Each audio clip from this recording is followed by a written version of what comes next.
Start करने वाले हैं डिसीजन मेकिंग, ठीक है ना। तो डिसीजन मेकिंग क्या है, और मतलब कि किसने इसको डिसीजन मेकिंग पे किसने ज़्यादा, ठीक है, कौन किसने फोर्स किया डिसीजन मेकिंग को।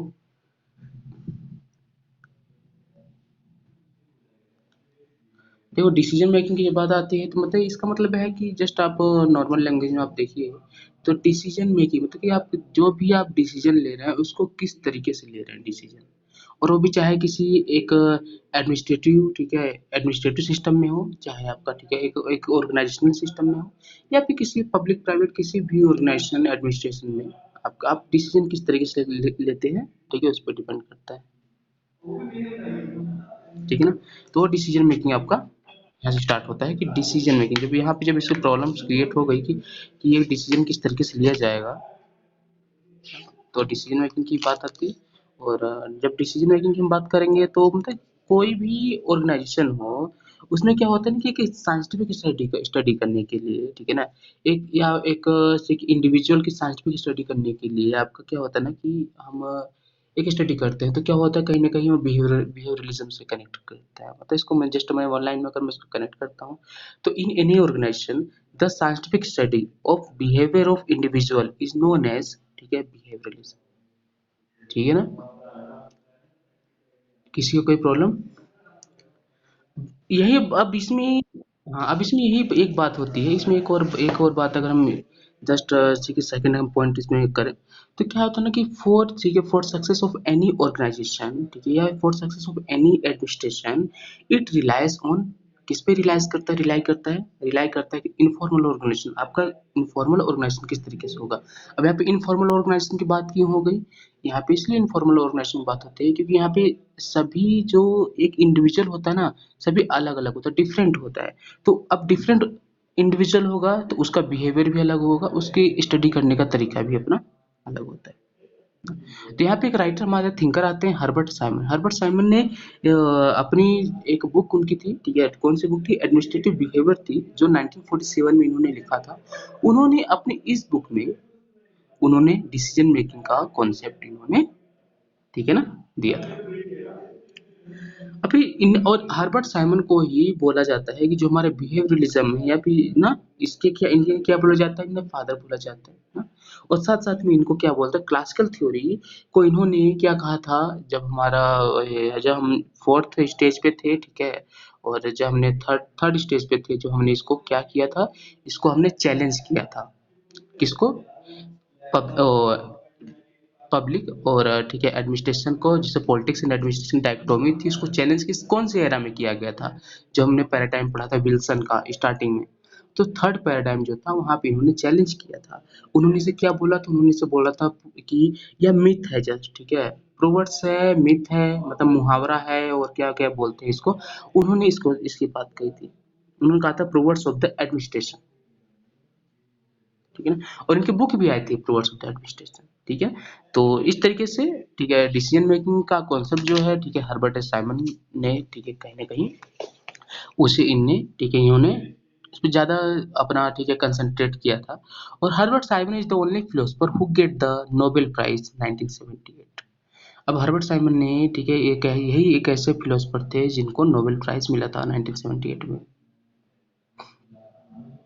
और डिसीजन मेकिंग मॉडल, अब इन्होंने डिसीजन मेकिंग मॉडल दिया था, और डिसीजन मेकिंग मॉडल से पहले हम कुछ कुछ थिंकर्स हैं जिन्होंने डिसीजन मेकिंग को लेके अपने अलग अलग व्यू दिए हैं, तो एक या दो को हम देख लेते हैं, बाकी आप लोग, ठीक है, रीड करिएगा बुक।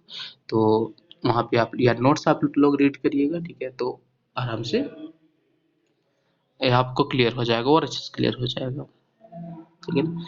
तो decision is usually made with in the guidelines establish by policy, जो पॉलिसी की जो गाइडलाइन होती है, ठीक है ना, उसके द्वारा आप क्या होती है, ठीक है ना, कि डिसीजन आपका इफेक्ट करता है।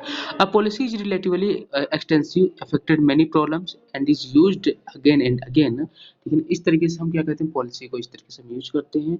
तो हम इस तरीके से देख सकते हैं कि decision applies to a particular problems and has a non, ठीक है, continuous late type of uses. मतलब आप लोग जस्ट इतना समझिए कि डिसीजन मेकिंग क्या, किस तरीके से एक डिसीजन को हम बनाने की कोशिश करते हैं, किस तरीके से एक एक्टिविटी होती है, किसकी एक्टिविटी होती है, जैसे सेकलर हडसन क्या कहते हैं कि decision making is the government is a plural activity, ठीक है ना। अब अगर decision making in the government is a plural activity की बात करते हैं तो कौन कहता है, सेकलर हडसन कहते हैं। तो इसी के अकॉर्डिंग हम कह सकते हैं कि डिसीजन मेकिंग जो है कहीं ना कहीं गवर्नमेंट पॉलिसी प्रोग्राम, ठीक है, के लिए गवर्नमेंट क्या डिसीजन लेती है, कैसे डिसीजन लेती है ना, तो वो तो हमारा होता है डिसीजन। और इसको और एक और आपको यहाँ पे इम्पोर्टेंट थिंकर है, ठीक है ना, जिन्होंने कहा था, ठीक है ना, ये चेस्टर चेस्टर बर्नार्ड। उन्हें क्या कहा जाता है, उन्हें कहा जाता है the first comprehensive analysis of the decision making process is given by Chester Barnard, ठीक है। कॉम्प्रिहेंसिव एनालाइज किया था सबसे पहले किसने, तो चेस्टर बर्नार्ड ने किया था।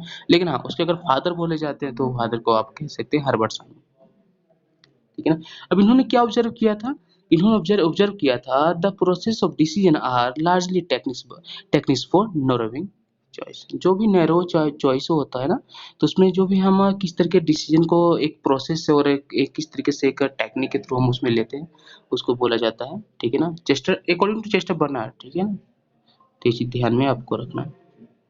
अब साइमन कॉन्सेप्ट था, Simon concept of decision making, तो हर्बर्ट साइमन, ठीक है, उन्होंने डिसीजन मेकिंग के लिए कॉन्सेप्ट दिया। उन्होंने कहा कि उन्होंने एक अपना कॉन्सेप्ट दिया था, ठीक है, उन्होंने कहा decision decision making is a optimum rational choice between, ठीक है, अल्टरनेटिव कोर्सेज ऑफ एक्शन। मतलब अल्टरनेटिव कोर्स ऑफ एक्शन के बीच में जो भी आप, ठीक है, एक ऑप्टिमम मतलब एक हाई लेवल पे जो सबसे ज्यादा अच्छे मतलब अच्छा डिसीजन होगा, ठीक है ना, वो रैशनल चॉइस होगा आपका, ठीक है। उन्होंने कहा the optimum rational choice between alternative courses of action, ठीक है ना। आपको बस इतना ध्यान में इसको रखना है। और हर्बर्ट साइमन ने कुछ और बातें कही, तो उन्होंने कहा था डिसीजन मेकिंग, ठीक है ना, उन्होंने कहा डिसीजन मेकिंग क्या है कि एंटायर ऑर्गेनाइजेशन में जो भी मतलब जो भी कुछ हम एक हर सभी लेवल पे हम किस तरह के डिसीजन लेते हैं और उसका स्ट्रक्चर क्या होगा, ठीक है ना, और किस तरीके से हम उसमें बेस्ट अल्टरनेटिव तरीका हम उसमें कौन सा होगा, ठीक है, डिसीजन मेकिंग हमारा वो होता है। अभी तक किसी को कोई प्रॉब्लम आ रही है? हम्म। तो बाकी यही है कि डिसीजन मेकिंग को इस तरीके से इन्होंने इन्होंने इसका कॉन्सेप्ट दिया और इन्होंने इसे प्रपोज किया था। और बाकी इन्होंने कहा था the emphasis upon decision making approach as the alternative to the classical thinker, ठीक है ना, क्योंकि उन्होंने इसे एज अ अल्टरनेटिव दिया था। किसके अल्टरनेटिव दिया था, ये मैंने बताया थर्ड पैराडाइम में उन्होंने इसे चैलेंज किया था और उन्होंने क्या कहा था कि क्लासिकल थिंकिंग प्रिंसिपल अप्रोच में इन्होंने इसे अल्टरनेट किया था। और the advocacy of empirical approach ना, अब इन्होंने वैल्यू फ्री अप्रोच की बात कही as against the normative approach, उन्होंने नॉर्मेटिव अप्रोच के अगेंस्ट में ये बात कही थी। और उन्होंने कुछ फैक्टर्स बताए हैं कि कुछ फैक्टर्स बहुत काम करते हैं, जैसे कि सेकलर हडसन ने 12th फैक्टर बताए थे ना। और बाकी डिसाइमन ने कुछ डिसीजन मेकिंग कुछ बेसिस बताए थे, जैसे साइमन ने कहा था कि according to Simon every decision is based upon two premises, ठीक है ना। जो भी डिसीजन है वो हमारे टू प्रीमाइसेस पे बेस्ड होते हैं। जैसे उन्होंने फर्स्ट प्रीमाइस की बात कही, तो फर्स्ट प्रीमाइस था फैक्चुअल, ठीक है, प्रीमाइस था। देन सेकंड था वैल्यू प्रीमाइस था, ठीक है ना। अब फैक्चुअल प्रीमाइस और वैल्यू प्रीमाइस क्या होता है, कोई बताएगा कि फैक्ट क्या होता है और वैल्यू क्या होती है, इन दोनों में डिफरेंट क्या होता है, फैक्ट और वैल्यू क्या होता है?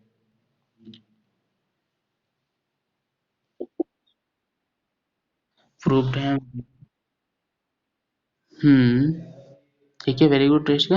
तो वही है फैक्ट जो होता है, तो फैक्ट को हम इस तरीके से बोल सकते हैं कि जो भी रियलिटी होती है ना, या जो प्रूव्ड होता है, जो साइंटिफिक प्रूफ होता है, जो यूनिवर्सल होता है, कहने का मतलब हम बोल सकते हैं इस चीज को, ठीक है ना, क्योंकि साइंटिफिक का होना ही साइंटिफिक किसे कहते हैं, कोई चीज अगर साइंटिफिक वैलिड है तो उसको हम बोलते हैं ना कि ये यूनिवर्सल प्रिंसिपल है, तभी वो साइंटिफिक कहलाता है ना। तो यूनिवर्सल वैलिड किस तरीके से होगा, यूनिवर्सली प्रूव्ड किस तरीके से होगा, हम इसका मतलब होगा a fact is a statement of reality ना, कि कोई भी फैक्ट जो है वो रियलिटी से किस तरीके से कनेक्टेड है। और वहीं पे अगर हम अगर हम वैल्यू की बात करते हैं तो वैल्यू क्या है, value is an can be tested, ठीक है, इम्पिरिकली, या फिर हम बोलते हैं कि एक्सप्रेशन ऑफ, ठीक है, जो प्रीफरेंस हम किस तरीके से देते हैं, ठीक है, हम किस तरीके से कोई चीज में एक्सप्रेस करते हैं, किस तरीके से हम एज उसमें अपने ह्यूमन वैल्यूज और क्या कहते हैं ना कि बिलीफ और हम तो साइंटिफिक होके नहीं सोचते हम ना पोस्ट ठीक है पोस्ट मॉडर्निज्म की तरफ सोचते हैं और हम साथ साथ में ठीक है ना इस टाइप की हम वैल्यू की जब हम बात करते हैं तो कहीं ना कहीं वो रियलिटी से बेस्ड नहीं होता वो हमारे हमारे थॉट भी उसमें होता है हमारे हमारे एक बिलीफ होता है कि हाँ जस्ट ये भी हो सकता है क्या ना तो इस तरीके से इसी से अब factual premises can be proved bye observable मतलब कि एक हम ठीक है ना जब जब साइंटिफिक जब आप लोगों ने अभी ये रिसर्च पढ़ा होगा तो उसमें आप लोगों ने ठीक है ना एक्सपेरिमेंटल रिसर्च पढ़ा होगा पढ़ा है सबने सर ने पढ़ाया होगा एक्सपेरिमेंटल रिसर्च क्या होता है पढ़ाया नहीं पढ़ा दीपक सर ने आप लोगों को रिसर्च में ठीक है ना एक्सपेरिमेंटल रिसर्च पढ़ाया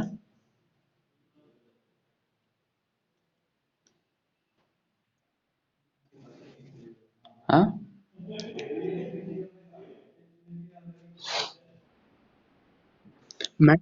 हाँ मैं कह रहा हूँ आप लोगों को दीपक सर ने एक्सपेरिमेंटल रिसर्च पढ़ाया था रिसर्च एप्टीट्यूड में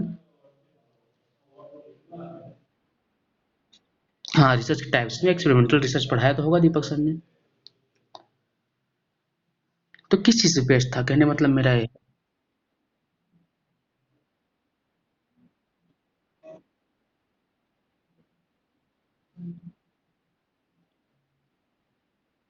हाँ तो वही चीज़ यहाँ पे इसीलिए मैं उस चीज़ को मैं यहाँ पे कनेक्ट करना चाहूँ जो हमारा फैक्चुअल चीज़ होती है जो फैक्ट की बात जो करते हैं वो कहीं ना कहीं एक्सपेरिमेंटल पे अगर एक्सपेरिमेंटल प्रूव्ड है ना मतलब वो इसका मतलब क्या हो यूनिवर्सल प्रूव्ड है ना क्योंकि उसको हमने ऑब्जर्व किया है उसको हमने मेजर किया है ना तो इस तरीके से हम बोल सकते हैं जो हमारा फैक्ट होता है और मेजरेबल होता है ऑब्जर्वेबल होता है और साथ साथ में क्या होता है यूनिवर्सल होता है बट जो वैल्यू होती है तो कहीं ना कहीं जो वैल्यू है वो हम जस्ट किस चीज पे बेस्ड होता है कि हम एक जस्ट एम्पिरिकली कुछ हम वो बात करते हैं या फिर हम कुछ ठीक है ना कि हम इसको मतलब अपने बिलीफ अपने इन सब चीज को उसमें हम ऐड कर देते हैं तो हमारा वैल्यू होता है तो हर्बर्ट साइमन ने डिसीजन मेकिंग के टू प्रीमाइसेस दिए जिसमें उन्होंने फैक्चुअल प्रीमाइस की बात की थी और उन्होंने वैल्यू प्रीमाइस की बात की थी अभी सभी क्लियर है कि फैक्चुअल क्या होता है और ठीक है ना वैल्यू क्या होता है ना अब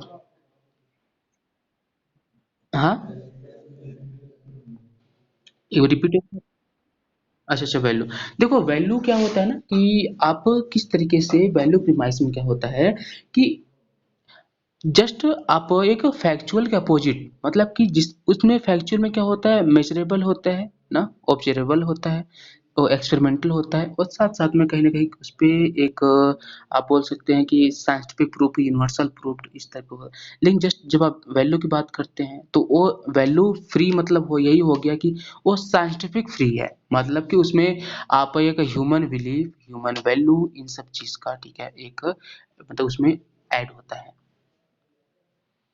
ठीक है ना तो इस तरीके से हम कह सकते हैं कि जो उसमें होता है वैल्यू कंपोनेंट्स में आप एक साइंस से आप थोड़ा सा दूर होते हैं मतलब रियलिटी से आप थोड़ा दूर होते हैं आप उसमें अपने बिलीफ भी डाल देते हैं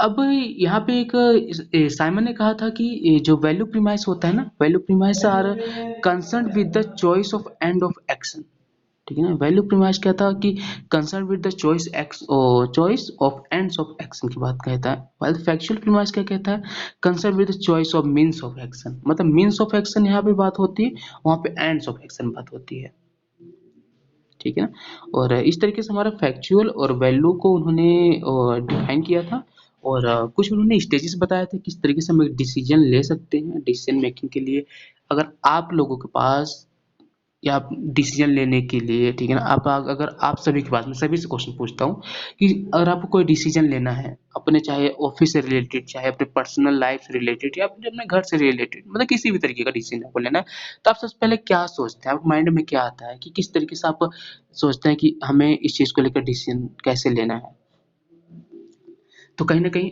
सभी लोगों के माइंड में पहले तो बात ये आती होगी कि पहली बात तो प्रॉब्लम क्या है आप प्रॉब्लम पहले देखते हैं सभी देखते हैं ना प्रॉब्लम कि अपने माइंड में एक ठीक है प्रॉब्लम क्या करते हैं आप डिटरमाइन कर लेते हैं हाँ, सभी प्रॉब्लम्स देखते हैं देन सेकंड आपके पास आप सोचेंगे कि जो हमारी जो प्रॉब्लम तो आ गई लेकिन अब प्रॉब्लम जो हमारा अब इस प्रॉब्लम को देखने का हमारा डिफरेंट व्यू पॉइंट क्या होगा क्योंकि प्रॉब्लम होगी, आप उसको नेगेटिव भी ले सकते हैं, पॉजिटिव में भी ले सकते हैं कि हाँ हम इसको इस तरीके से सॉल्व कर सकते हैं। कई लोग बोलेंगे नहीं नहीं यार, अब ये प्रॉब्लम आ गया, अब ये सॉल्व ही नहीं हो सकती है ना। तो वही होता है हमारा डिफरेंट, जो हमारा व्यू पॉइंट होता है किसके लिए, about the problem. Second step. और फिर दिन क्या होता है कि हम किस तरीके से उसको, ठीक है, एक हम सोचते हैं कि इसमें बेस्ट कोर्स ऑफ एक्शन, मतलब हम इसमें किस तरीके से अपना एक बेस्ट, ठीक है, बेस्ट तरीका इसमें हम क्या दे सकते हैं कि हमारा प्रॉब्लम क्या हो जाए, सॉल्व हो जाए। देन फोर्थ पॉइंट क्या होता है कि हम इन्वेस्टिगेट करते हैं, क्या करते हैं कि जो भी हम डिसीजन लेंगे उसका जो टेंटेटिव डिसीजन होता है, ठीक है, हम उसको किस तरीके से हम उसको इन्वेस्टिगेट करते हैं कि हाँ इसको हम किस तरीके से प्रॉब्लम को दूर कर सकते हैं। फिर देन हम जो भी हमने अपना टेंटेटिव, जो भी हमने अपना स्टेटमेंट, जो भी डिसीजन हमने बनाया होगा, उसको हम इवेल्युएट करते हैं कि हाँ क्या हमने जो टेंटेटिव डिसीजन बनाया है, ठीक है ना, क्या वो सही है या गलत है।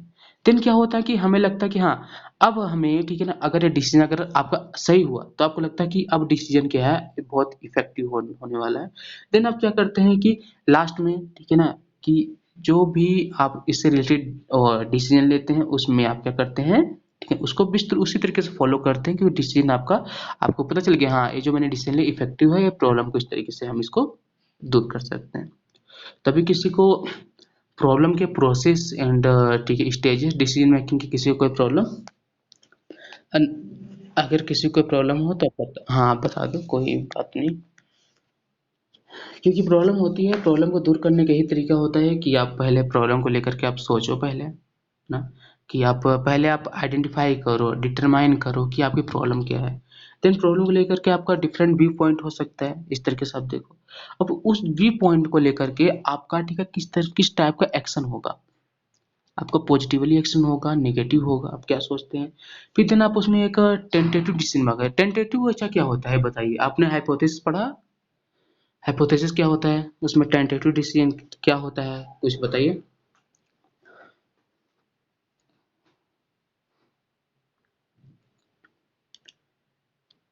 टेंटेटिव डिसीजन क्या होता है।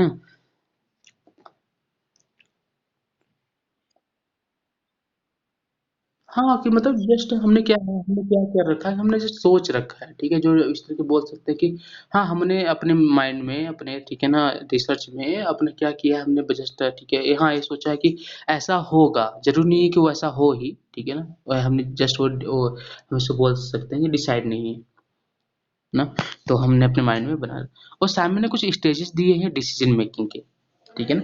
उन्होंने डिसीजन मेकिंग के कुछ स्टेजेस दिए हैं, जैसे उन्होंने कहा था कि इंटेलिजेंसी एक्टिविटी होनी चाहिए ना, इंटेलिजेंसी एक्टिविटी होनी चाहिए, डिजाइन एक्टिविटी होनी चाहिए, और लास्ट होनी चाहिए चॉइस एक्टिविटी होनी चाहिए, ठीक है ना। उन्होंने इस टाइप का डिसीजन मेकिंग उन्होंने दिया, ठीक है ना।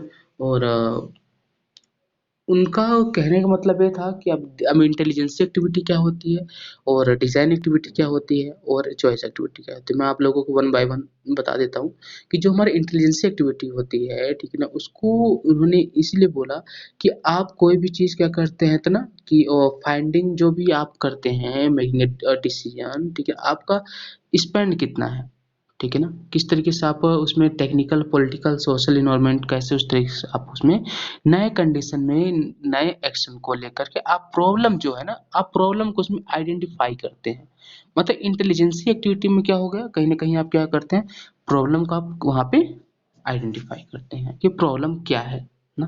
और डिजाइन एक्टिविटी में जस्ट मैं आपको करेक्ट समझा देता हूँ। डिजाइन एक्टिविटी में जो भी प्रॉब्लम है उसको लेकर के आपके माइंड में अल्टरनेटिव तरीका क्या आया है कि किस तरीके से सॉल्व होगा ना। और देन थर्ड क्या है, चॉइस एक्टिविटी। चॉइस एक्टिविटी में क्या मतलब, उसका मतलब क्या हो गया, लास्ट एक्टिविटी होती है कि जिसमें उन्होंने कहा कि आप उस अल्टरनेटिव तो आपने सोच लिया, लेकिन उसमें आपको किस तरीके से, कौन सा ऑप्शन, कौन सा आपके पास जो भी अल्टरनेटिव है उसमें कौन सा सबसे बेस्ट है, कौन सा उसमें आपको, ठीक है, एक बेस्ट तरीका बताता है आपको डिसीजन लेने का। किस तरीके से हर्बर्ट साइमन ने इंटेलिजेंसी एक्टिविटी, डिजाइन एक्टिविटी और चॉइस एक्टिविटी इन्होंने स्टेजेस दिए, ठीक है, डिसीजन मेकिंग के। अब हर्बर्ट हर्बर्ट साइमन ने, ठीक है ना, थ्री फेजेस भी बताए, और साथ साथ में जॉन डेवी थे, उन्होंने भी थ्री फेज बताए। उन्होंने कहा पहले आपको पता होना चाहिए what are the problem, what is the problem, problem क्या है, what is the problem. Second का व्हाट आर द अल्टरनेटिव्स, अब उसके अल्टरनेटिव्स क्या हैं। देन थर्ड हमारा जो हमने अभी चॉइस एक्टिविटी की बात कही कि विच अल्टरनेटिव इज बेस्ट, कौन से अल्टरनेटिव जो भी आपने चॉइस किया है और किस तरीके से आपका बेस्ट है। ठीक है ना, यहाँ पे तक किसी को कोई दिक्कत, किसी को कोई प्रॉब्लम, यहाँ तक तो आई, हाँ नहीं आनी चाहिए क्योंकि ये समझ में आ गया है। और आज आप लोगों की लास्ट पीसीपी है, ठीक है ना, सभी पूरी क्लास के ऑलमोस्ट शायद देखिए क्लास आप लोगों की जो टाइम डिसाइड है उसी टाइम पे हो। तो अब हर्बर्ट साइमन ने कुछ क्लासिफिकेशंस बताए थे डिसीजन मेकिंग के। उन्होंने programmed and non programmed classification बताया, मतलब प्रोग्राम्ड क्या होता है, नॉन प्रोग्राम्ड क्या होता है। यहाँ से क्वेश्चन आपको राइज हो सकते हैं और होते ही हैं, एग्जाम्पल के थ्रू राइज हो सकते हैं। आपको बताना है प्रोग्राम्ड क्या होता है, नॉन प्रोग्राम्ड क्या होता है। तो हर्बर्ट साइमन ने दो कैटेगरी डिवाइड की। अब मैं प्रोग्राम्ड की बात कर लेता हूँ। तो उसमें ऐसे डिसीजन होते हैं ऐसे डिसीजन में लेने में आपको ज़्यादा ना अपने माइंड का यूज नहीं करना पड़ता, मतलब कि अपने आप इंटेलिजेंसी को उतना ना आप उसमें आप इतना यूज नहीं करते हैं। मतलब इसको हम बोल सकते हैं कि रूटीन डिसीजन टाइप के। जैसे आपको आप मतलब अगर आपको सुबह उठना है, खाना खाना है, या फिर आपको पढ़ाई करना है, जो भी करना है जस्ट आपको ना आपके रूटीन में आपके ठीक है आया हुआ है कि हाँ मुझको इसके बाद ये करना, आपको उसके लिए ना सोचना नहीं पड़ता है ना। वो ऐसे डिसीजन क्या होता है, प्रोग्राम डिसीजन होते हैं ना। तो हर्बर्ट साइमन ने यही बात कही। और वो डिसीजन ठीक है जो अब जस्ट इसके अपोजिट नॉन प्रोग्राम, मतलब कि आपको ठीक है ऐसा डिसीजन जिसमें आपको अपने माइंड का यूज करना पड़ता है। हाँ मुझको इस तरीके से स्ट्रेटजी बनानी है, इस तरीके से मुझको एक काम करना है, चाहे वो कोई से भी काम हो जिसमें आपको माइंड का यूज करना पड़ता है, वो आपको ठीक है ना उसको सोच समझ के काम करना पड़ता है, तो नॉन प्रोग्राम्ड होता है। बट हाँ वैसे डिसीजन जिसमें आपको अपने माइंड का उतना यूज नहीं करना पड़ता है, डेली रूटीन टाइप के वर्क आपको करने पड़ते हैं, प्रोग्राम डिसीजन होते हैं। ठीक है ना। तो साइमन क्या कहते हैं, साइमन कहते हैं जो भी हम एडमिनिस्ट्रेशन करते हैं, मतलब जो भी हम प्रशासन करते हैं लोगों के ऊपर, इसका मतलब पता क्या होता है, इसका मतलब होता है आप डिसीजन लेते हैं। आप किसी को गवर्न करते हैं तो इसका मतलब ये नहीं कि आप उसे गवर्न कर रहे हैं, इसका मतलब आप उसके ऊपर डिसीजन किस तरीके से ले रहे हैं ना। और साइमन कहते हैं कोई भी अगर ह्यूमन होता है, कोई भी अगर ठीक है इंसान होता है, अगर वो डिसीजन लेता है तो डिसीजन वह कैसा होना चाहिए, एक सेटिस्फेक्शन उसको होना चाहिए कि आप ठीक है ना इस तरीके से डिसीजन लो कि हाँ ये ठीक ठाक डिसीजन है।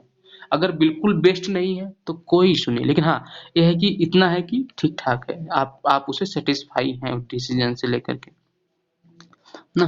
तो उन्होंने इस तरीके से उन्होंने क्या कहा था, हर्बर्ट साइमन का एक बहुत अच्छा कोट है। उन्होंने कहा था कि जो भी हम एक सेटिस्फाई होकर जो भी हम डिसीजन लेते हैं वह डिसीजन ही बेस्ट होता है, वही डिसीजन बोला जाता है कि वही आपका क्या है सबसे अच्छा अल्टरनेट वही है डिसीजन मेकिंग। ठीक है। और इन्होंने फिर हर्बर्ट साइमन ने एक अपना ठीक है थॉट दिया था, और उन्होंने कहा था कि बाउंडेड रैशनैलिटी होना चाहिए। उन्होंने कहा था बाउंडेड रैशनैलिटी होनी चाहिए क्योंकि उन्होंने इसका कॉन्सेप्ट दिया था। अब बाउंडेड रैशनैलिटी क्या है, तो बाउंडेड रैशनैलिटी में हर्बर्ट साइमन क्या कहते हैं कि किस तरीके से हम अपने अल्टरनेट को ठीक है अपना बेस्ट किस तरीके से करते हैं, ठीक है ना, वो आपका बाउंडेड रैशनैलिटी में आता है। ठीक है ना। अब इन्होंने कहा था कि किस तरीके जो भी हम सेलेक्ट करते हैं अपनी प्रॉब्लम्स जो होती हैं, ठीक है ना, तो उसको हम किस तरीके से एक हम बोलते हैं कि आपका जो भी डिसीजन लेना हो ठीक है ना वो आपका क्या होना चाहिए, ठीक है ना, एक आप सेटिस्फाई हो उस डिसीजन से। ठीक है, आपका डिसीजन मेकिंग इस सब चीज पे बेस्ट होना चाहिए, मतलब कि उन्होंने कहा decision making choice and alternative which is satisfactory और गुड इनफ। ठीक है, वही मैंने अभी जस्ट उसको हिंदी में पहले बताया था कि उसको ठीक ठाक होना चाहिए, सेटिस्फाई होना चाहिए। और इन्होंने कुछ प्रॉब्लम्स बताई कि कुछ प्रॉब्लम्स भी इसमें आ सकती हैं, जैसे अगर आप सेटिस्फैक्ट्री डिसीजन लेना चाहते हैं। उन्होंने कहा था लिमिटेड ऑप्शंस, क्योंकि सभी लोगों के पास क्या है एक कहीं ना कहीं लिमिटेड ऑप्शंस है। फिजिकल एंड मेंटल लिमिटेशंस, सभी लोगों की एक ठीक है लिमिटेशन होती हैं। ठीक है, क्योंकि इंडिविजुअल क्या होता है डिफरेंट होता है। और साथ साथ में जो भी पॉलिसीज हो गई, फिनेंशियल कंडीशन हो गया, टाइम हो गया, अब इन सब जो भी प्रॉब्लम्स है इनमें जो भी हम डिसीजन लेते हैं कहीं ना कहीं ठीक है वो चीज ठीक है ना, आपको बेस्ट नहीं दे सकता बट आपको सेटिस्फैक्ट्री डिसीजन दे सकता है। अभी तक किसी को कोई प्रॉब्लम, यहाँ तक तो प्रॉब्लम नहीं होनी चाहिए। और बाकी हम एक पढ़ते, एक हमारा एक क्लासिफिकेशन में एक और हमारा आता है, क्या था कि एक, ठीक है, इंडिविजुअल और एंड ग्रुप डिसीजन। अब इंडिविजुअल डिसीजन क्या होता है, ग्रुप डिसीजन क्या होता है, तो जस्ट आपको वर्ड से पता चल रहा है कि अगर इंडिविजुअल के थ्रू अगर उस चीज को, ठीक है, आपको डिसीजन जो लिया जाता है, इंडिविजुअल उसको प्रपोज करता है उस डिसीजन को, ठीक है ना, तो क्या एक इंडिविजुअल लेवल पे। और जब ग्रुप अगर कोई डिसीजन एक as a group as a organisation, ठीक है ना, अगर डिसीजन लेता है तो आपका क्या हो जाएगा कि ग्रुप, एक ग्रुप डिसीजन आपका वहां पे हो जाएगा। तो बाकी अब यहाँ तक तो किसी को कोई प्रॉब्लम नहीं होनी चाहिए। और फिर नेक्स्ट हम बात करते हैं, ठीक है ना, हम नेक्स्ट बात करेंगे कि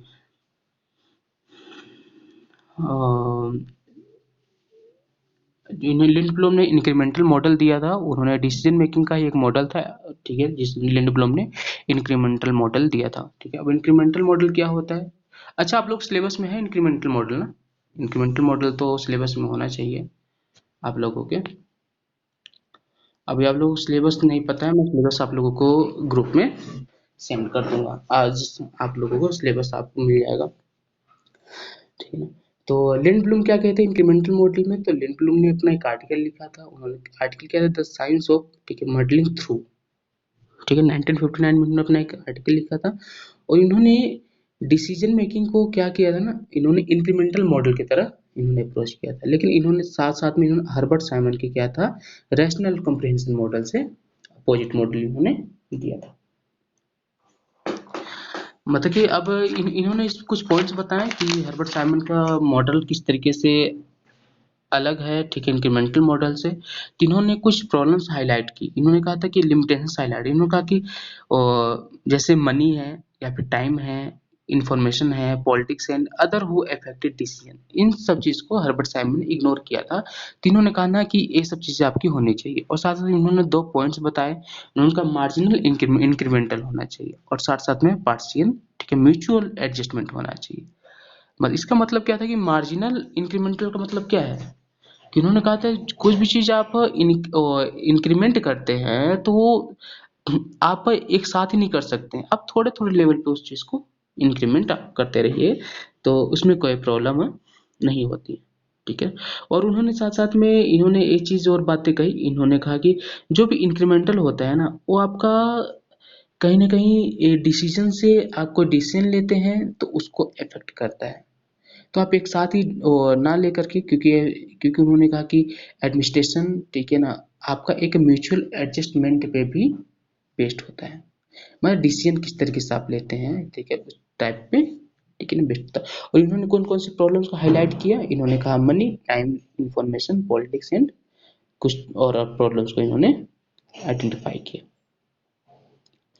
और इस तरीके से देखा जाए एडजियोनी ने भी मिक्स्ड स्कैनिंग मॉडल दिया, उन्होंने सेकंड आते हैं एडजियोनी, ठीक है ना, उन्होंने, और इनका आर्टिकल क्या था, इनका आर्टिकल था कि the mixed scanning a third approach to decision making 1967 में, इनका आर्टिकल था।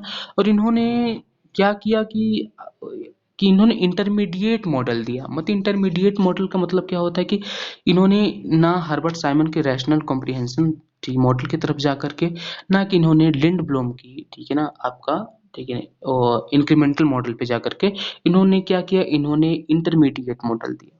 और इन्होंने जो मॉडल दिया उसमें रैशनल प्लस में इंक्रीमेंटल का मिला जुला, ठीक है, रूप था। और इन्होंने कहीं ना कहीं इंक्रीमेंटल के कुछ लिमिटेशंस बताए, इन्होंने कहा था कि ये जो हमारा सोशल इनोवेशन है, ठीक है ना, उसको किस तरीके से अफेक्ट करता है, इसको इस तरीके से आप यहाँ पे मैं इसको बताऊं, it discourage social innovation, social innovation को डिस्करेज करने की बात कही थी। और it can not be applied to fundamental decision, और ये फंडामेंटल डिसीजन पे अप्लाई नहीं हो सकता है। तो इस तरीके से इन्होंने भी कुछ डिसीजन मेकिंग के इन्होंने मॉडल दिए। और ड्रॉर का इसमें ऑप्टिमल मॉडल आता है, ऑप्टिमल मॉडल भी बहुत ही ज़्यादा इम्पोर्टेंट है। और इन्होंने एक अपनी बुक लिखी थी, पॉलिसी मेकिंग री एग्जामिन्ड, ठीक है ना, और ड्रोर ने, तो आपको जस्ट बुक ध्यान में रखनी है, ठीक है ना। और क्योंकि यहाँ से क्वेश्चन अगर आपको बनता है तो आप आराम से सभी मॉडल्स को, आप यहाँ पे डिसीजन मेकिंग के मॉडल्स ही चल रहे हैं। फर्स्ट मॉडल हमारा, ठीक है, रैशनल था। सेकंड एट हमारा लिंड ब्लूम का, ठीक है, इंक्रीमेंटल मॉडल था। देन थर्ड एट जियोनी का mixed scanning model. Then fourth model Dror optimal model decision making में हमें पढ़ना है। तो किसी को कोई दिक्कत, किसी को समझ में नहीं आ रहा हो? आ रहा है ना? हाँ, चलो ठीक है। अब इन्होंने ऑप्टिमल मॉडल तो दिया ड्रोर ने, लेकिन उन्होंने ऑप्टिमल मॉडल में इन्होंने कुछ पॉइंट्स बताए कि इन्होंने ऑप्टिमल मॉडल के पीछे क्या, इन्होंने किस चीज़ पे बेस्ड था, और इन्होंने क्या चीज़ इन्होंने सजेस्ट किया ना। तो इन्होंने कहा कि इन्होंने दो चीज़ पे इन्होंने अपनी बात दे रखी। इन्होंने कहा एक पॉलिसी मेकिंग, देन सेकंड उन्होंने पॉलिसी एनालाइज, किस तरीके से हम पॉलिसी मेकिंग करते हैं, मेक किस तरह के डिसीजन लेते हैं, किस तरीके से पॉलिसी एनालाइज में अपनी तरह अपना डिसीजन लेते हैं। और इन्होंने ऑप्टिमल मॉडल का, इन्होंने सजेस्ट किया कि ऑप्टिमल मॉडल आपका होना चाहिए। तो इस तरीके से देखा जाए तो इन्होंने 5 मेजर्स कैरेक्टरिस्टिक्स बताए हैं, ठीक है, ड्रोर ने। और कहीं ना कहीं इनका था combination of economic rational and, ठीक है ना, एक्स्ट्रा रैशनल की इन्होंने बात कही थी ना। तो अभी हम जस्ट पढ़ेंगे इसमें किस तरीके से इन्होंने कुछ बातें कही। तो इट इज, ठीक है, उन्होंने कहा क्वालिटेटिव एंड नॉट क्वांटिटेटिव। उन्होंने कहा जो इनके ऑप्टिमल मॉडल की फर्स्ट कैरेक्टरिस्टिक थी, उन्होंने कहा यह क्वालिटेटिव है ना कि क्वांटिटेटिव है। क्वालिटेटिव और क्वांटिटेटिव में सबको पता होगा ही क्या डिफरेंट होता है, क्योंकि आप लोगों ने अभी रिसर्च एप्टीट्यूड की क्लास आपने पढ़ ही लिया है। तो क्वांटिटेटिव क्वालिटेटिव में आपको कोई प्रॉब्लम नहीं होनी चाहिए। वो होता है क्वांटिटेटिव, क्या होता है क्वालिटेटिव में, जस्ट वन, ठीक है, डिफरेंशिएशन आपको बताना है क्या होता है।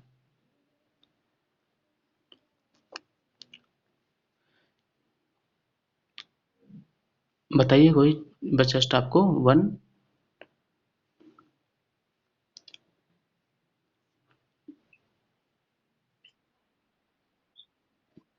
क्वालिटी क्वालिटी अच्छा, तो इसको आप किस तरीके से डिफाइन कर सकते हैं, मतलब कि और कोई बता सकता है क्या बस।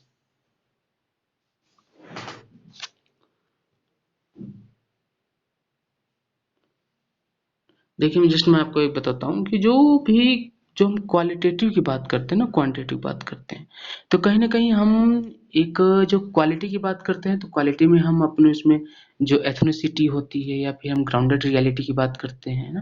लेकिन जो हम क्वांटिटेटिव की बात करेंगे तो उसमें हम एक स्टेटिस्टिकली बात करेंगे, मतलब वहाँ पे एक क्वांटिटी की बात करेंगे, वहाँ पे हम एक, ठीक है, मेजर करने की बात कहेंगे, स्ट्रक्चर्ड होने की बात कहेंगे। लेकिन जब हम क्वालिटेटिव की बात करते हैं उसमें अनस्ट्रक्चर्ड, किस तरीके से आप, ठीक है, कोई भी आप डिसीजन को इफेक्ट करते हैं। तो कहीं number qualitative quantitative, just one different है। अगर आप लोगों को लगेगा कि क्वालिटी और क्वांटिटी पे भी वीडियो बनानी चाहिए, ठीक है ना, या फिर आप लोगों को, ठीक है ना, और मैं क्या करूँगा कि एक क्लास आपकी इसमें हो जाएगी, आपके डिफरेंट टाइप्स ऑफ, ठीक है, इसमें। और जरूरी नहीं है कि पीसीपी के थ्रू क्लास हो, क्लास आप लोगों की, ठीक है ना, जब भी आप लोग बोलिए कि क्लास लेना है सर, तो उस टाइम पे आप क्लास एक दे देंगे विदाउट, ठीक है, पीसीपी, कोई टेंशन नहीं। देन सेकंड पॉइंट क्या है, it contains both rational and extra rational. मैंने अभी क्या कहा था, कॉम्बिनेशन ऑफ, ठीक है, रैशनल एंड एक्स्ट्रा रैशनल की बात यहाँ पे इन्होंने सेकंड कैरेक्टरिस्टिक इन्होंने कहा था। Then third, it basis rational and economical rational, ठीक है, रैशनल होना चाहिए प्लस में इकोनॉमिकल रैशनल। और साथ साथ में इन्होंने एक और, it concern with Meta policy making model, मतलब मेटा पॉलिसी, और साथ साथ में उसके, अच्छा, फीडबैक उन्होंने एक और लास्ट पॉइंट बताया, it contents built in feedback. मतलब फीडबैक क्या होता है, उन्होंने फीडबैक की बात क्यों कही।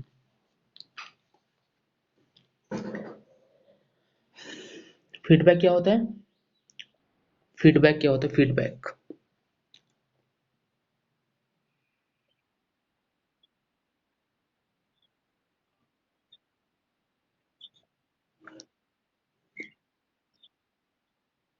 हाँ, हाँ, इसको हम इस तरीके से कह सकते हैं कि फीडबैक मतलब क्या है कि अगर हम, ठीक है, एज ए कम्युनिकेशन बात करें कि हमें पता होना चाहिए, हाँ, जो भी चीजें आप तक पहुंची है उसका किस तरीके से एक, ठीक है, एक हम रिएक्ट करते हैं कि हाँ अच्छी चीज है, बुरी है, या फिर हमें सही लगा, गलत लगा। तो कहीं ना कहीं फीडबैक हमारा मतलब हम अपने तरीके से अपने तरह से हम क्या सेटिस्फाई हैं या फिर नहीं है, तो इस तरीके से हम कर सकते हैं। फीडबैक जरूरी है, इसलिए इन्होंने ठीक है 3 प्रिंसिपल्स दिए, 3 प्रिंसिपल फेजेस दिया। इन्होंने का मेटा पॉलिसी होना चाहिए, पॉलिसी मेकिंग होना चाहिए एंड पोस्ट पॉलिसी मेकिंग होना चाहिए। ठीक है, अभी तक किसी को कोई दिक्कत आ रही है, किसी भी चीज में किसी पॉइंट समझ में नहीं आया हो?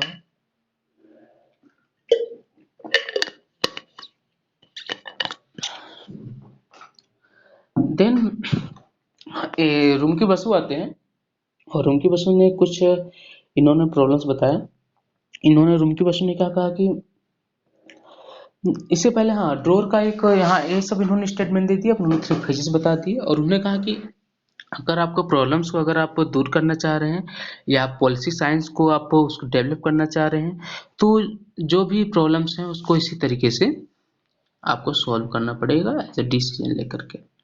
और रूम की बसु आते हैं, रूम की बसु क्या कहते हैं कि जो भी इन्होंने डिसीजन दिया, ठीक है, जो भी इंफॉर्मेशन या जो भी साइंटिफिक टेक्नोलॉजी की बात कही, उन्होंने उनका ही even recommend extra rational as to facilitate effective policy analyse.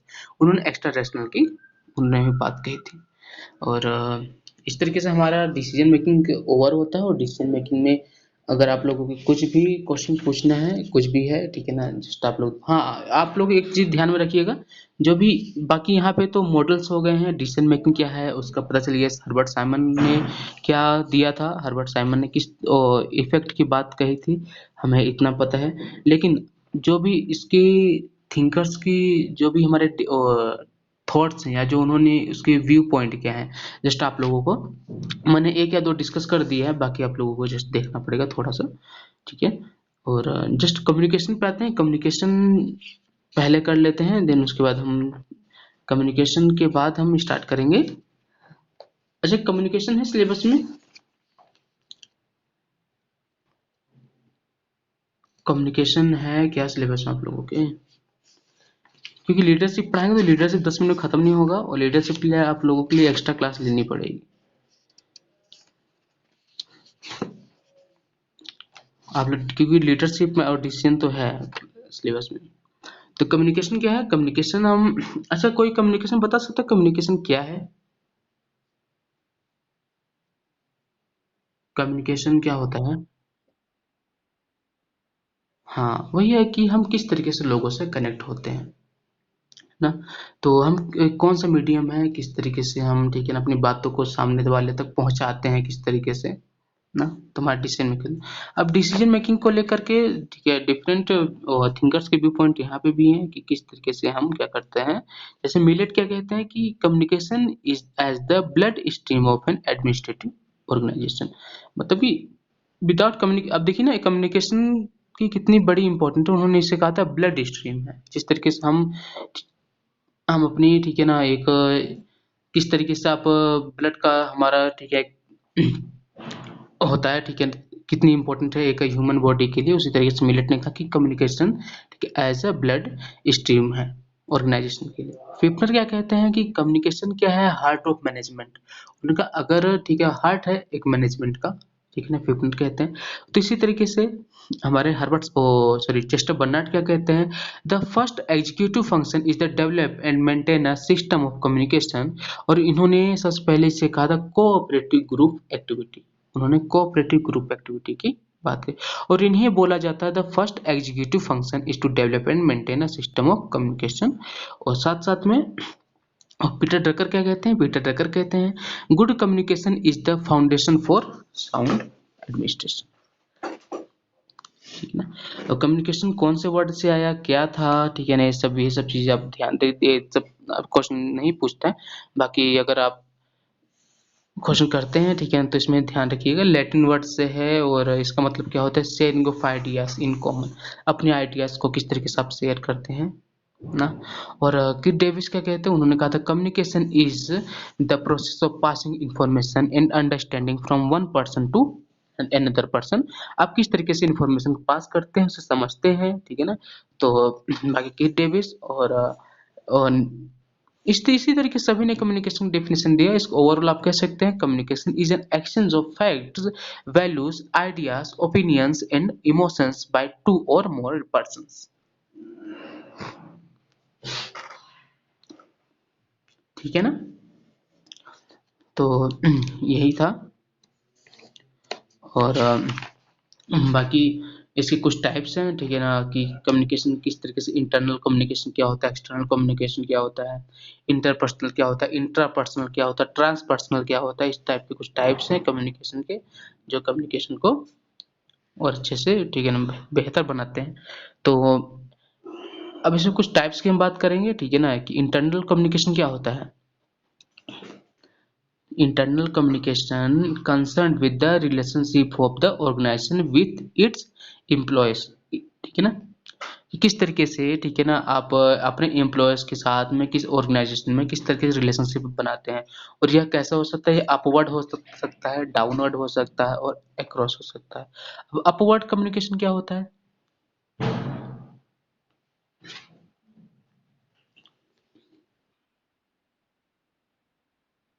हाँ, वही होता है कि जो एम्प्लॉयज होता है वो मैनेजमेंट के साथ किस तरह से जुड़ा होता है, मतलब concern with the employees relationship with the management, है ना। वही डाउनवर्ड क्या होता है।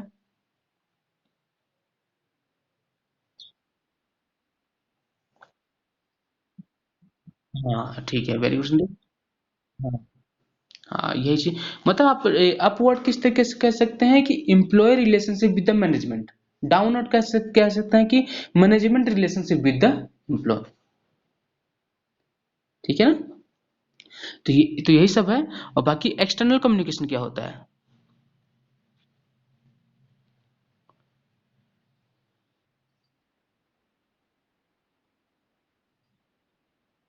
हाँ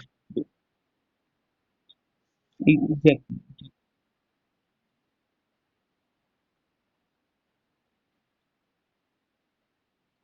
हम्म। एग्जैक्टली संदीप।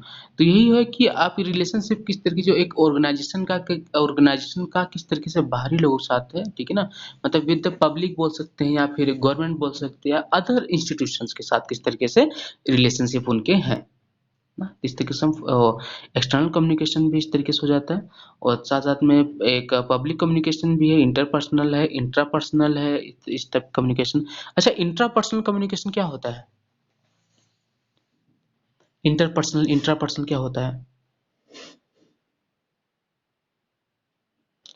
देखिए, इंटरपर्सनल कम्युनिकेशन क्या है कि जब हम दो बाहरी लोगों से दो हम बात करते हैं, दो हम, ठीक है, आप जैसे हम, मैं हूँ आप लोगों के साथ बात कर रहा हूँ, अगर मैं आप लोगों से पर्सनल बात करूंगा, एक या दो से बात करूंगा, कॉल पे बात करूंगा, कुछ तरीके बात करूंगा, तो मैं क्या बोल सकता हूँ कि मेरा इंट्रा कम्युनिकेशन चल रहा है, दो लोगों के साथ बात, मैं बात कर रहा हूँ, कॉल पे नहीं, लेकिन हाँ इस वक्त हम सामने से एक या दो लोगों से बात कर रहे हैं, तो हमारा इंट्रा कम्युनिकेशन। लेकिन इंटर क्या होता है, जब हम खुद से बातें करते हैं, आप लोग भी खुद से बातें करते हो, सभी लोग खुद से बातें करते हैं, कि खुद से बातें करते हैं किसी भी चीज को लेकर के, तो हम क्या कर सकते हैं, इंटर कम्युनिकेशन करते हैं ना।